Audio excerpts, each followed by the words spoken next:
안녕하세요. 김경호 변호사입니다. 요즘 헌법재판소 때리기가 도를 넘어섰습니다. 네. 특히 검찰 조소 증거 채택과 관련돼서 네. 지금 국가인권위원회까지 나섰는데 법률 몽둥이로 제대로 오늘 한번 때려보려고 나왔습니다. 야, 좋습니다. 그러면은 우리 변호사님은 지금 또 이제 재판하러 가셔야 되니까 네. 그 부분을 일단 빠르게 정리를 하고 저희는 어제 헌법재판소로 넘어가겠습니다. 네. 자, 지금 말씀하신 것처럼 지금 헌재 때리기가 어마어마해요.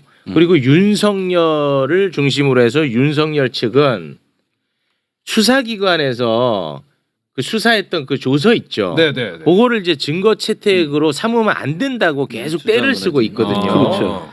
근데 이런 부분이 지금 엄청나게 보수 진영에 확장이 되고 있습니다. 마치 그때가 타당한 것처럼 헌재가 잘못된 것처럼. 헌재가 진짜 잘못한 것처럼 그게 지금 널리 퍼져나가고 있는데 요거를 그냥 AI가 팩트로 후드려 패고 네. 우리 변호사님은 떠나시면 되겠습니다. 요거 후드려 패주시기 바랍니다. 지금 윤석열 파면의 결정적 증거 그러면 바로 곽종근 네. 도끼로 부숴서 이진우 총을 쏴서라도 국회의원 끌어내라. 이 검찰에서의 진술, 검찰 조소 이것이 결정적 증거일 겁니다. 네.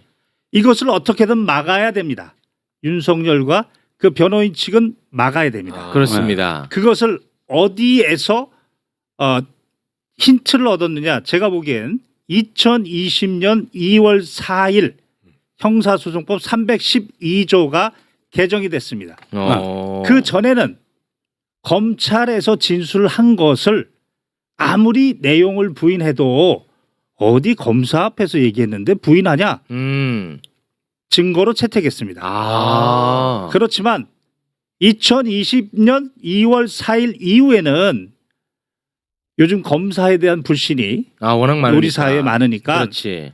형사소송법이 개정이 돼서 아무리 검사 앞에서 그리고 변호사가 옆에 대동이 돼서 자기가 조서를 다 읽고 맞습니다 서명까지 했어도 내용을 부인하면 형사 재판에서는 증거로 채택하지 않는다. 그러면 윤석열이 유리한 다 망쳤네 오늘. 바로 그 점을 다 망쳤어. 괜히 불렀어. 기다려봐. 그렇습니다. 그 점을 지금 전략적으로 노린 것으로 보입니다. 보입니다. 타당해 보이는데? 그런데 나왔어. 그런데. 나도 알고 있지. 나 알고 있지. 내용. 그런데 탄핵 심판은 윤석열 파면 즉 대통령 공직 박탈 여부의 징계입니다. 그렇죠. 반면에 내란 우두머리는 형사입니다. 네. 증거를 채택하는 방법 기준이 다릅니다. 그거는 그 증명의 정도에 따라 다른 겁니다.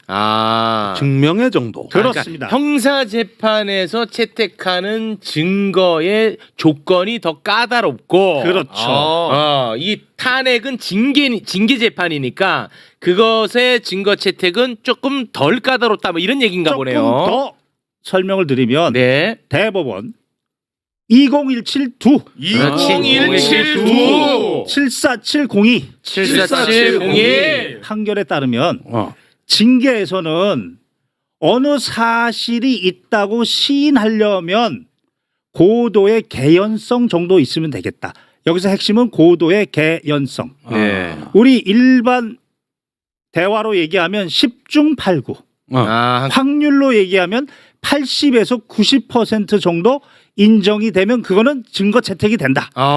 그게 대법 판례입니다. 그런 의미입니다. 그리고 이것은 일관된 판례고 헌재도 일관되게 받아들이고 있는 겁니다. 네. 반면에 형사에서는 국가 형벌권이 발동되는 형사에서는 네. 그 증명의 정도가 합리적인 의심을 배제할 정도의 핵심 고도의 증명. 이거를 쉽게 얘기하면 확률로 얘기하면 95% 이상. 그래서 이 고도의 증명은 바로 헌법 27조 4항 무죄 추정의 원칙에 근거했기 때문에 예전에는 검사를 믿어서 그래서 검사 앞에 말한 것을 내용 부인하더라도 증거 채택했지만 네. 이제 국민들의 인식도 변했고 많은 사건을 경험하면서 개정이 되어서 그래서 검찰 조서의 형사에서는 내용 부인하면 95% 이상 여기에 해당하지 않는다 이렇게 판단한 것이고 네. 징계에서는 고도의 개연성인데 여기에서는 변호사하고 대동하셨잖아요. 혼자 온 거 아니잖아요. 아, 조사받을 때 변호사랑 그렇죠. 같이 있었지? 그렇죠. 변호사가 옆에서 적법 절차에 대해서 불명히 컴플레인을 했다. 그리고 질문에 대해서 임의적으로 대답했잖아요. 예. 그리고 진술 조서 다 읽어봤잖아요. 예. 그리고 읽어보고 수정까지 했고 이상 없다고 자기가 서명했잖아요. 서명하고 이거 그렇죠. 이거 하고 날인까지 하고 변호사까지 서명했잖아요. 음. 그런 정도의 조소면 고도의 개연성 80에서 90% 안에는 들어간다. 그 차이가 있는 겁니다. 아, 그래서 이번 헌법재판소에서 탄핵 변론할 때 윤석열 공소장이라든지 뭐 조서를 증거로 채택할 수 있다는 거군요. 그렇습니다. 그래서 김용현의 변호인 고영일 변호사가 있음에도 불구하고 곽종근이나 이진우 변호인 delta 지위로 접근했던 이유가 네, 맞아요. 이유가 개인적 추론으로는 물론 이진우는 그 이후에 진술이 헌법재판소 와서 증언하면서 조금 바뀌었습니다마는 네. 바로 이 검찰 조소를 부인해라. 아, 개인적인 추론은 그렇습니다. 증거 채택을 못하게 하려고. 그렇습니다. 이 부분에 대해서 바로 윤석열 대통령이 임명한 정영식 재판관이 그렇게 설명을 했습니다. 핵심이 이겁니다. 헌법재판소법 40조 1항 단서. 탄핵 심판은 헌법재판의 본질에 반하지 않는 범위 내에서 형사소송법을 준용한다. 네. 명문의 규정이 있는데 그냥 그대로 준용해라. 이렇게 주장하는 겁니다. 2020년 2월 4일 개정이 됐으니 그대로 준용해라. 네. 이 주장을 하는 겁니다. 그러나 헌법재판의 본질에 반하지 않는 즉 징계다. 징계 재판이다. 증명의 정도가 8, 90%면 된다. 네. 검사 앞에서 적법 절차 다 보장이 됐다. 그러니까 증거 채택된다. 나중에 부인해도 이것은 증거로 된다.